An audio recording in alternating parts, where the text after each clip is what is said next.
My name is Daniel Kępski. I work in Institute of Geophysics at Polish Academy of Sciences in Department of Atmospheric Physics. And today I will tell a few words about air pollution in polar regions. And we often imagine polar regions as completely pure, clean environment without any pollution. But it's not always true. It's often true, but not everywhere. In Arctic is a huge area, and we have also landscapes like here, like on that picture. That's Norilsk city, so a lot of pollution, as we can see here, a lot of chimneys. So Arctic is a huge area, and today I will tell you about this more polluted side of polar regions. But before we start, I think it's worth to start with the definition. So what the air pollution is. So there is no one clear definition that satisfy everyone, but I like this one. So air pollution is all contamination of air by substances that are harmful for health or dangerous from different reasons. So not very precise definition, but I like it. It's quite descriptive what air pollution is. So for remindment, our atmosphere is created from mostly nitrogen and oxygen. We also have some argon, some carbon dioxide, and we have a very small amount of other substances. And today we will talk about this small tiny part of atmosphere that may be harmful for us. So all substances that may be harmful are in this small cube. And it's worth to remember that air pollution is not only created by humans. Yeah, so we also have natural sources of air pollution. And in terms of polar regions, very important natural source are forest and tundra fires. So you have to remember that polar areas are huge areas, and we have also a forest there.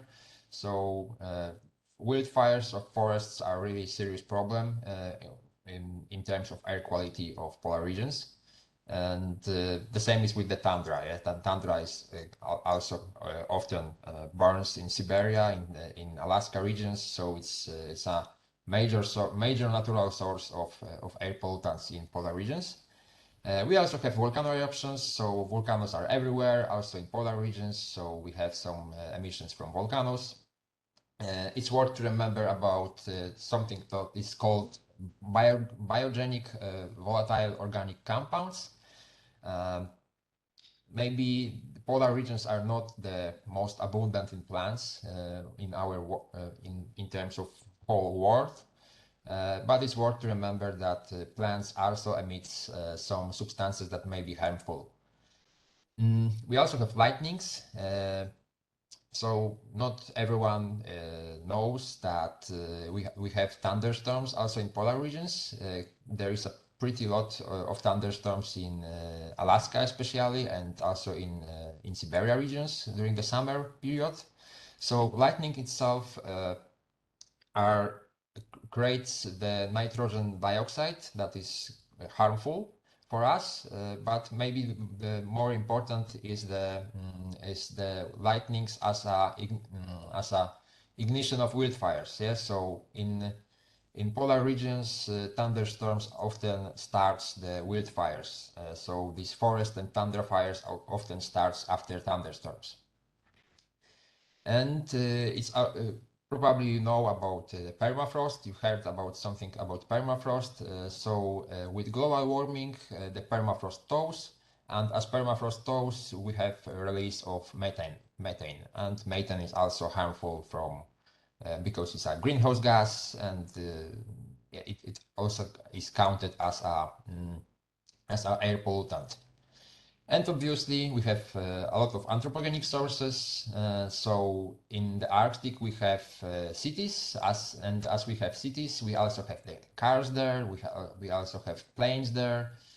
So in the Arctic and Antarctic also, we have another source of pollutants, so skidoos. And they are, well, their numbers may be not very impressive, but still it's a source of pollutants. Obviously, they are not very environmental friendly usually. And but in terms of polar regions, the most important source of anthropogenic source in terms of transport are ship transport. Yes, so a lot of tourists want to see Antarctica or Arctic areas, and they travel usually in big ships, and that can, let's say, have 3,000 passengers or something like that. And such ships use often heavy oils, and these heavy oils are much more harmful than the petrol that is used in skidoos or cars. So ship transport is really big problem in Arctic and Antarctica. Yes, one of the most important sources of pollutants in that area. We also have the storage and combustion of waste. So in Arctic, there is a lot of cities that are quite hardly accessible, and there are also remote scientific bases, and it's very expensive to send waste to the more civilized places to recycle them properly. So it's often the waste are combusted on the place, which obviously is not the best for air quality. And we have to remember that in the Arctic we have a lot of industry, heavy industry. We have a lot of mines there. We have coal mines, gold mines, and so on. Oil fields. So there is a lot of heavy industry, and obviously heavy industry is not environmental friendly, and we have a lot of pollutants coming from that source. And I will tell you about the military activities also in next few slides. It will be something about military activities, but we have to remember that also this kind of anthropogenic source is present in Arctic, yeah, so military activity. And right now, I'll present the main pollutants that we can met in the Arctic. Not obviously not only in the Arctic, but they are also met in the Arctic. So maybe I will start with sulfur dioxide. Sulfur dioxide is released during combustion of fossil fuel or naturally during volcano eruptions, for example. And sulfur dioxide is responsible for acid rains or acid snowfalls. And it's hard to find pictures that present the effects of acid precipitation in the Arctic. So here we have the pictures from our latitudes, mid latitudes. So we know that acid rains destroy our buildings, damage our monuments, and is also a problem for the environment because for example, in Poland, we have Sudetes area, Sudetes mountains, where we have a lot of dead woods, and these dead woods were the effect of acid rains. It was a huge problem in that part of Europe, let's say 40 years ago. But I tell about these examples from Poland, from Germany, or our area, but obviously it is a problem also in polar regions. So I have an opportunity to study the snow cover in Svalbard area. So Svalbard is high Arctic, but we also can spot very acidic snowfalls in Svalbard. So sulfur dioxide is also a problem in polar areas. And going further, we have nitrogen dioxide. So here the transportation is the main source, and naturally this gas is created during thunderstorms. And similarly as sulfur dioxide is responsible for acid rains. But here we have other source of pollution, because here is mostly from the transport. And nitrogen dioxide maybe is not the most important pollutant in the Arctic or in polar regions in general, but still it's worth to remember that it also can be local problem. So if we see such a brown cloud in our cities, we can be almost sure that this is the nitrogen dioxide, and this is very harmful gas. And it's very characteristic because of this color. Yes, so nitrogen dioxide has this brown color. Particulate matter. So particulate matters are small solid particles or liquid droplets that are hanging in the air. And if we see, for example, in some mobile apps, terms like PM10, it's worth to know what it means. So PM10 means particulate matter that consists particles smaller than 10 micrometers in diameter. So we have always size given in micrometers in terms of particulate matter. And it's worth to remember that the finer the dust is, the more harmful it is.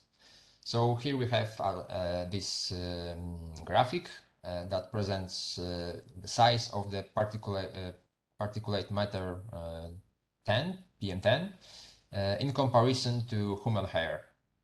So as you can see, these particles are really small. And it's worth to remember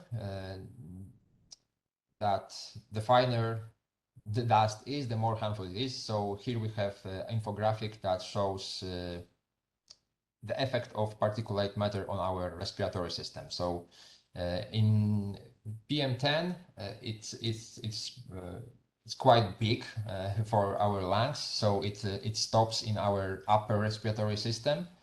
In terms of PM 2.5, the smaller particles can penetrate into our lungs, and the smallest ones, like PM 0.1, can even penetrate into our blood system. So, which is obviously the most dangerous for our health. Okay, going further, we have carbon monoxide. So carbon monoxide is a product of incomplete biomass or coal combustion. And here main sources are wildfires and domestic stoves. And obviously in polar regions, more important are wildfires.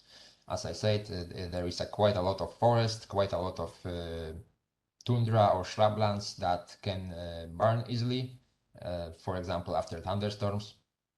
So here it is locally it can be a big problem, carbon monoxide in the Arctic. And and another incomplete biomass or coal combustion. If we have incomplete coal combustion, we can also have pollution in form of black carbon. So the difference is that we have here solid form. Yeah? Black carbon is a solid particle, and carbon monoxide is a gas. And why black carbon is a problem in the Arctic?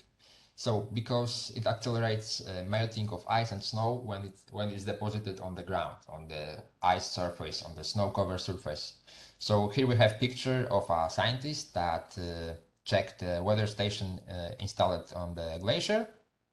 But the most important is on that picture is the glacier surface itself.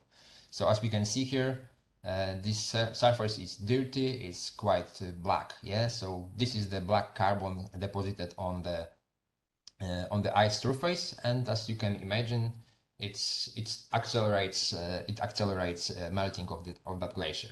So similarly, as we have a warm sunny day, it's better to wear white t-shirt than black t-shirt, because black t-shirt warms faster. Yeah.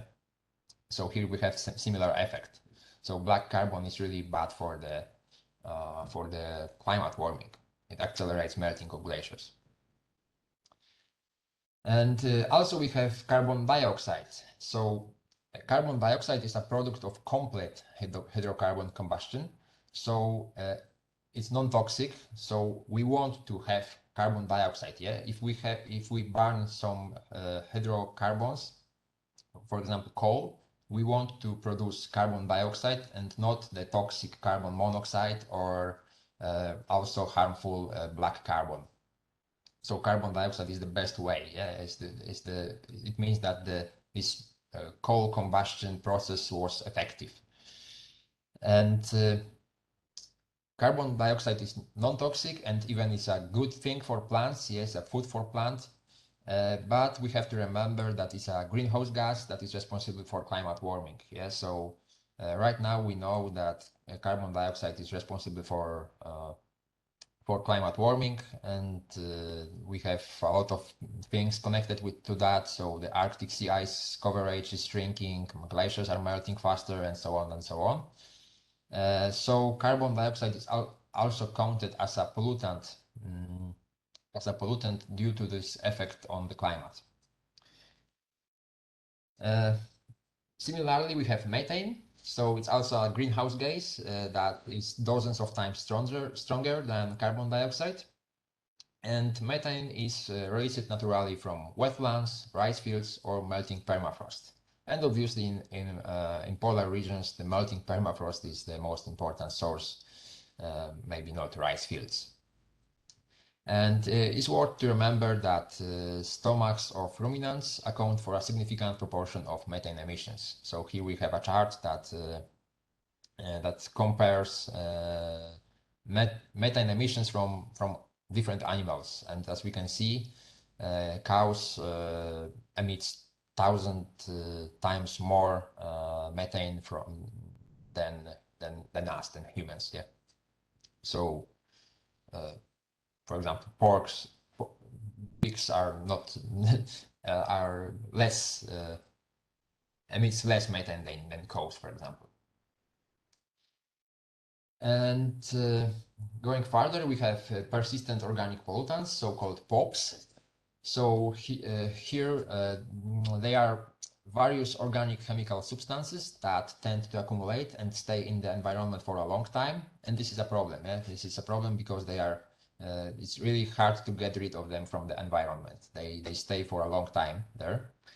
And they have an ability to accumulate in the fatty tissues of living organisms. So this is a problematic, especially for apex predators. Apex predators like polar bears. Yeah, so they eat a lot of different animals that have some level of these persistent organic pollutants inside their bodies. And on higher trophic levels, this accumulates and starts to be harmful, yeah, for that animals.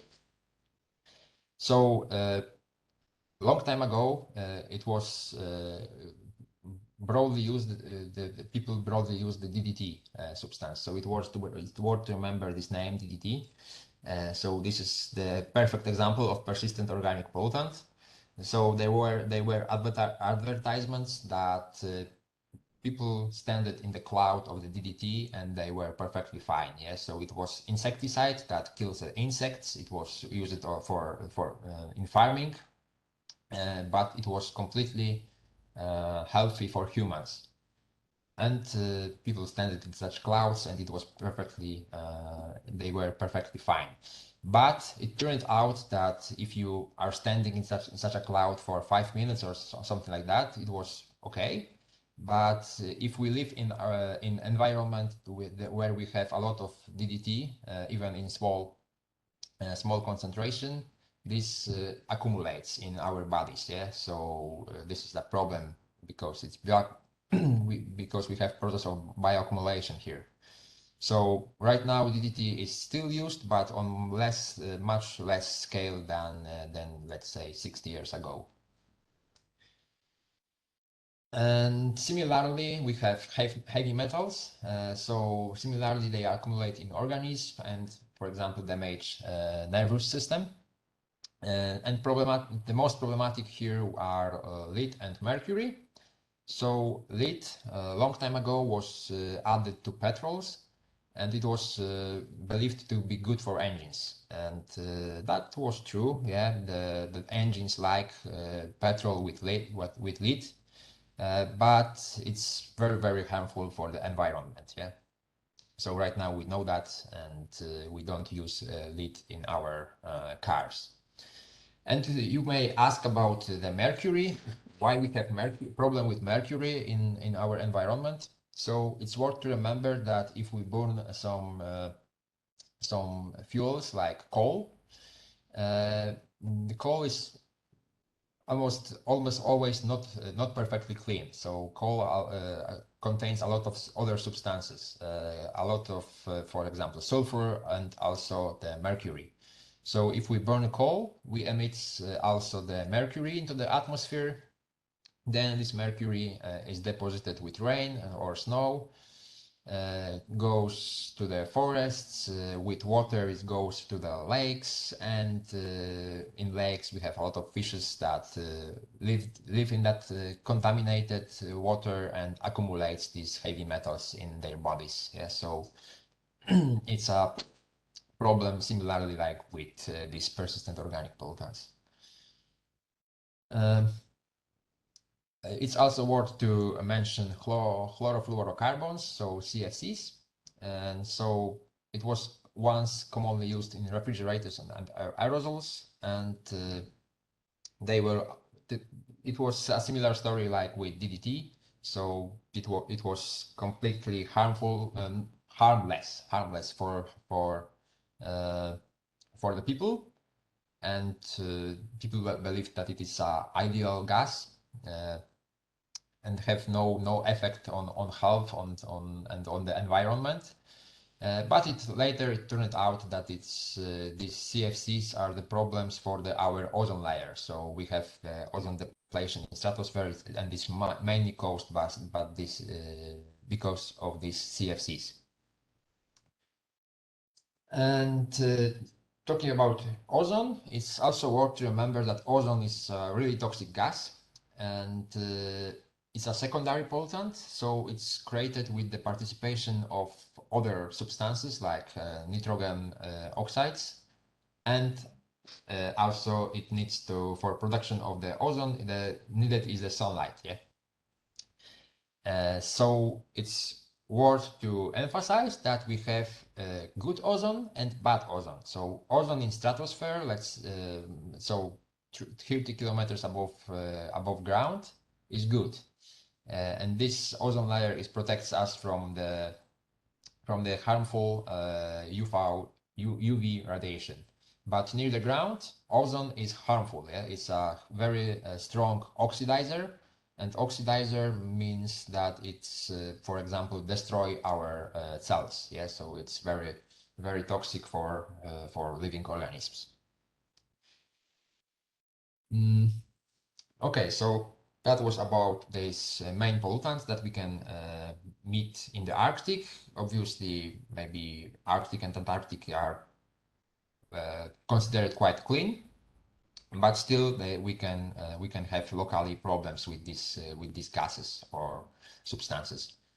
And here it's worth to differentiate Arctic and Antarctic, because scientists say that Antarctic air is almost untouched by anthropogenic pollution, so it's really clean environment. And if in terms of in Antarctica we have really clean air. Yeah, there are some papers that shows that we have plastic in the Antarctic, so it's not completely free of pollutants. But let's say, yeah, the Antarctic air is the cleanest on our planet. But that's not the case in Arctic. And the Arctic pollution locally can be very significant and can be higher than anywhere else. And as I said before, there is also the one reason because why we have bad air in the Arctic are wildfires. So, for example, so in the Antarctica, we don't have many surfaces that can burn. Yeah, so Antarctica is mostly glaciers, and obviously it's hard to get wildfire on the glacier. In the Arctic, we have a lot of forests. We have a lot of tundra, shrublands, or even agriculture. So, so there is a lot of things that can burn, and wildfires can produce a lot of harmful substances. So locally, it can be a big problem. And right now I present some toxic Arctic toxic hotspots. So maybe I will start with Norilsk city. Norilsk is a city above Arctic Circle, which is the largest sulfur dioxide emitter in the world. So Norilsk is responsible for 1% of global emission of sulfur dioxide. So really, really huge amount of sulfur dioxide comes from Norilsk. And Norilsk is responsible for acid rains in many Arctic areas, acid rains or acid snowfalls. As I said, we did such a study in Svalbard area, and we found that there is a lot of acidic snow layers, and it turned out that this acidic acidic compound comes from the area of for example, Norilsk. Yeah, so these pollutants can travel really huge distances. Yeah, Svalbard is like 2,000 or even 3,000 kilometers away from Norilsk, and still we have pollution coming from Norilsk to the Svalbard. And Norilsk is the most polluted city of Russia. It's on different rankings. It's often counted as a seventh most polluted city in the world. But obviously, it depends on the rank, and it depends on the year that we look at. And in Norilsk, inhabitants live 10 years shorter compared to the Russian average. And you can, let's say, in Russia, the living expectancy is quite low, and in Norilsk we have 10 years. The Norilsk inhabitants live 10 years shorter, so it's really a big deal. So we have a really polluted environment here. And Norilsk is the northernmost city with 100,000 inhabitants. The population is estimated to 180,000 inhabitants. And we have some pictures from that city.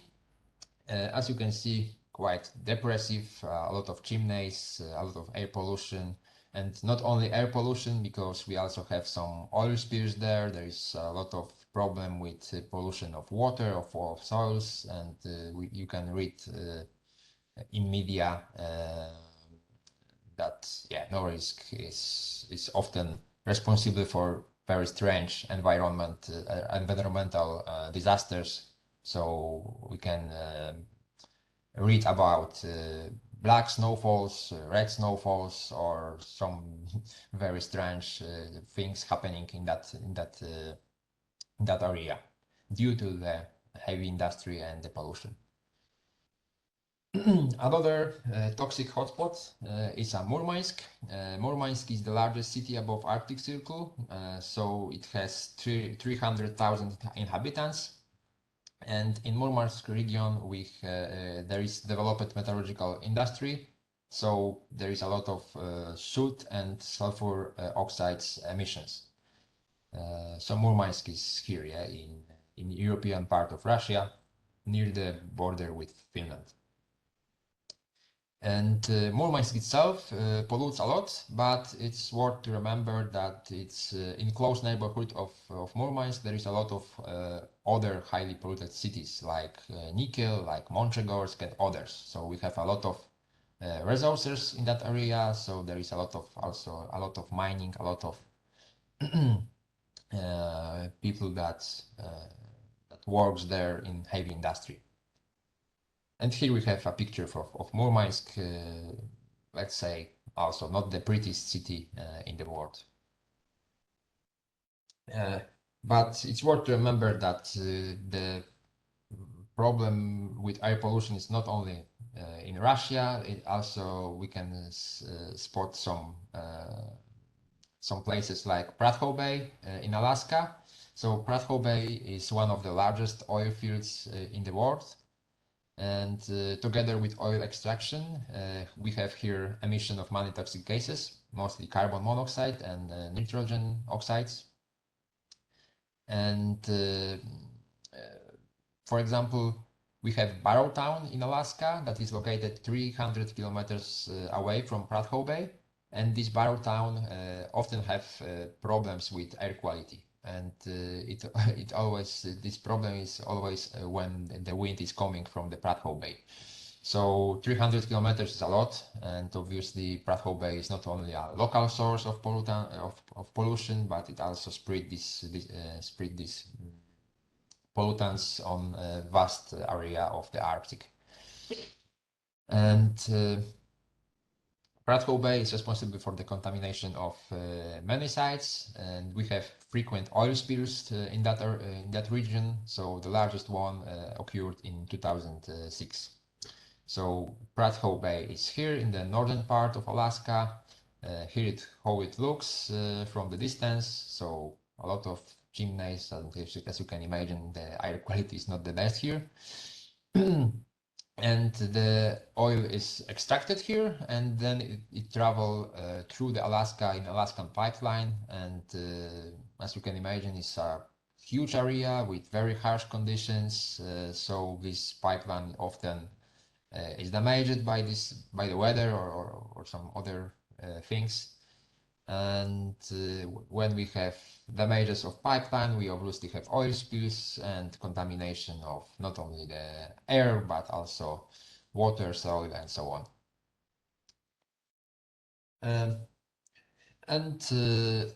We going back to Russia. So here we have Novaya Zemlya. It's also a toxic hotspot, but in very different, let's say, in different way, because here in Novaya Zemlya was nuclear test zone and is radioactive waste storage site.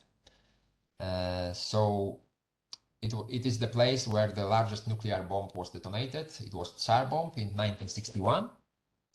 And in general, more than 100 nuclear tests were carried out there.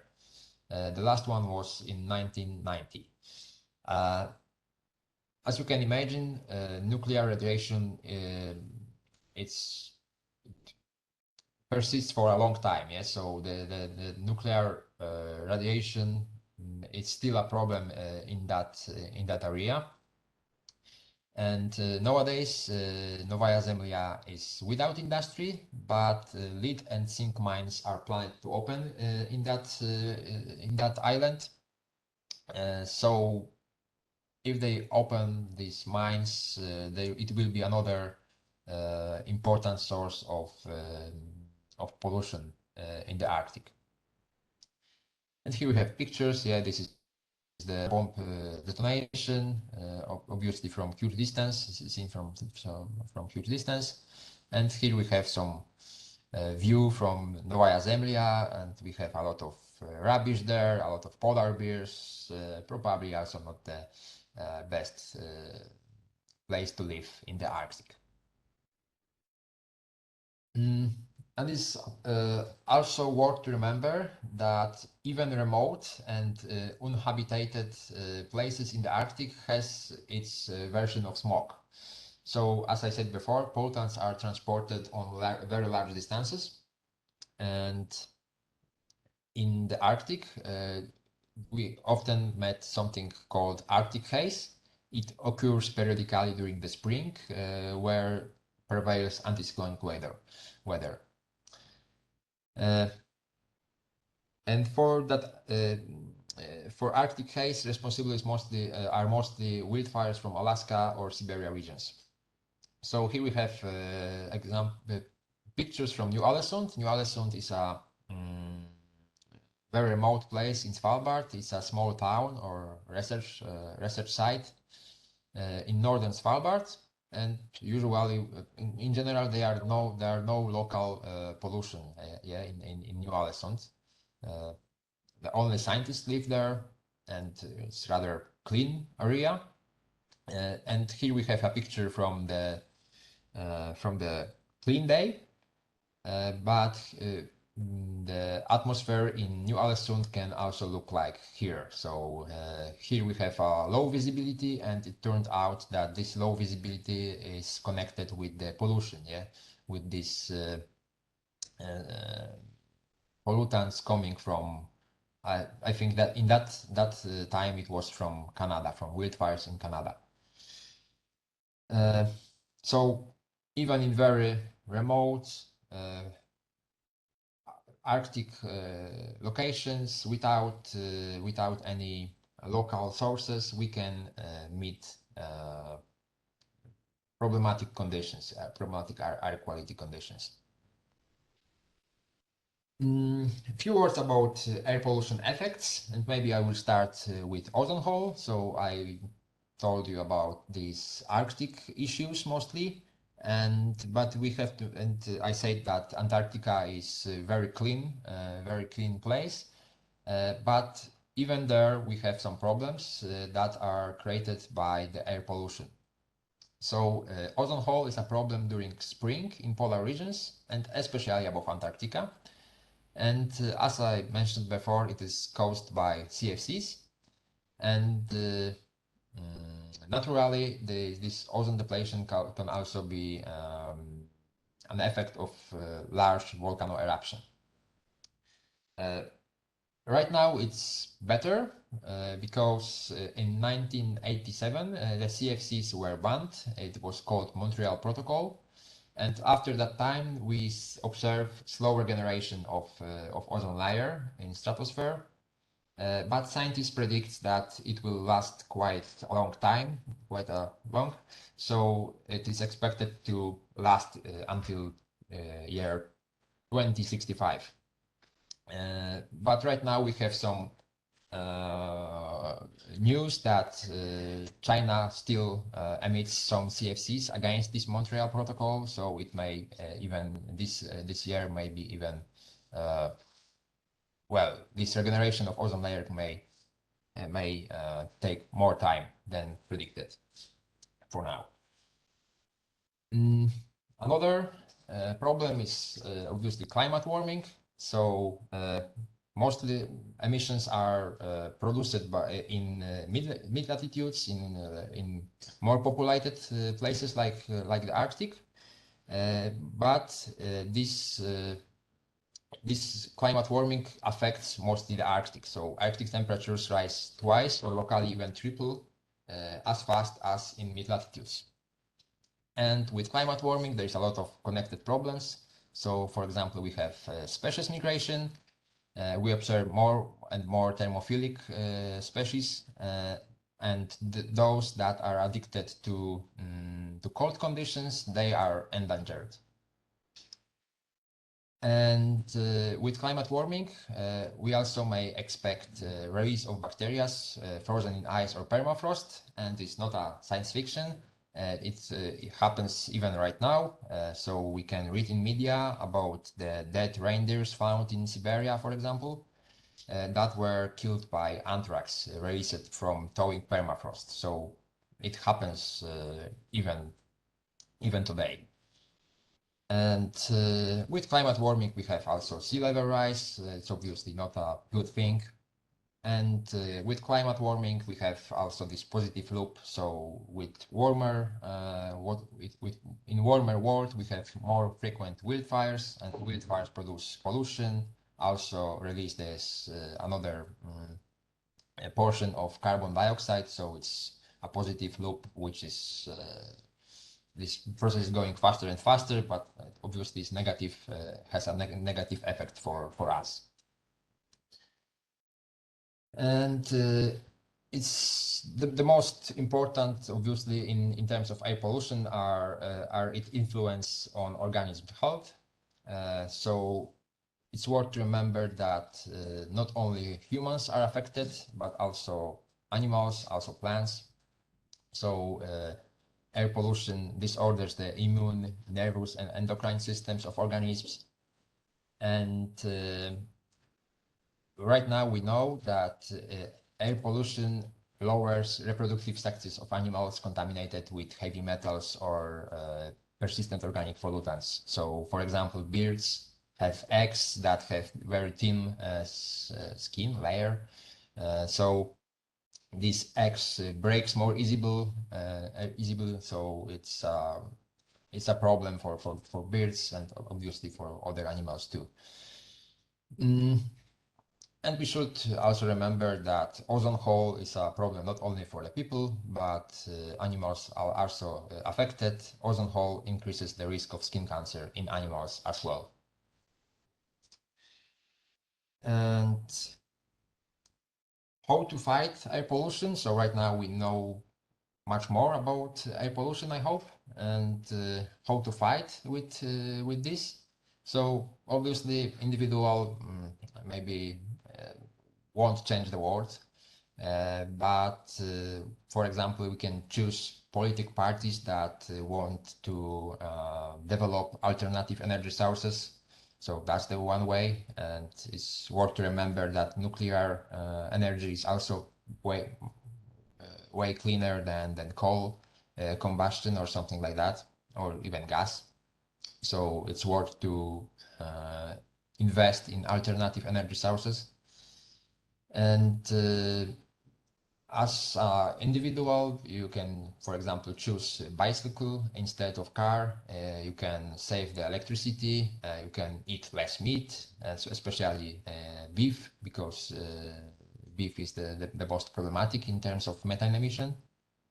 And if you have a choice to connect to the city system, city heating system, it's way more effective than burning coal in our own homes. So it's always better to choose the central system, central heating system than use own energy source. And obviously there is a more more ways to fight with air pollution. So, for example, in some cities, they install huge air cleaners. Yeah, so you can install air cleaner in your room. But there are also big versions of these air cleaners that can be installed on the cities, and they prevent from the smoke formation, but only locally. So it's a good thing, but you have to install a lot of such devices to have clean air in the city. So it's better to fight with the source of pollution than the effect of pollution. And I think that's all for today. Thank you very much for your attention, and I really encourage to visit this website. Then you may find educational toolkits there. So there is also an educational toolkit that is connected to this topic, to the air pollution in polar regions. So it's worth to check that. There is a lot of exercises and more information that were presented here. So yeah, I strongly encourage you to check that website. And for now, I think it's enough. Thank you very much for your attention. And if you have any questions, it's a good time to ask the questions right now. Thank you.